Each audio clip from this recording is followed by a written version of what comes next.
একজন পুরুষ মানুষকে যদি জিজ্ঞেস করেন তুমি একজনকে বাঁচাতে পারবা, হয় তোমার মাকে বাঁচাতে পারবা, না হয় তোমার স্ত্রীকে বাঁচাতে পারবা, তুমি কাকে বাঁচাবা? আমার মনে হয় বেশিরভাগ পুরুষ মানুষ এই জবাবটা দিবে যে আমি আমার মাকে বাঁচাবো, কেননা স্ত্রী গেলে স্ত্রী পাওয়া যায় কিন্তু মা গেলে মা পাওয়া যায় না। কিন্তু একজন নারীকে যদি আপনি সেম কোশ্চেনটা করেন যে তুমি একজনকে বাঁচাতে পারবা, তুমি তোমার আব্বা আম্মাকে বাঁচাতে পারবা অথবা তোমার স্বামীকে বাঁচাতে পারবা, আমার মনে হয় যারা বুঝে স্বামীর মর্যাদা কি এরকম বেশিরভাগ নারীরা এই প্রশ্নের জবাবটাই দিবে যে আমি আমার স্বামীকে বাঁচাতে চাই। চিন্তা করতে পেরেছেন? এটাই হচ্ছে নারীদের ভালোবাসা।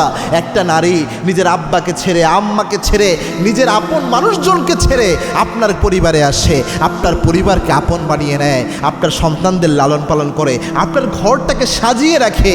এই নারীটার মধ্যে আল্লাহ এমন কি ভালোবাসা তৈরি করে দেয় যে তা গোটা দুনিয়ার চেয়ে সে আপনাকে বেশি ভালোবাসে। এটাই আল্লাহ কোরআনে বলেছেন ওয়াজআলনা বাইনাকুম মাওয়াদ্দাতা ওয়া রাহমা।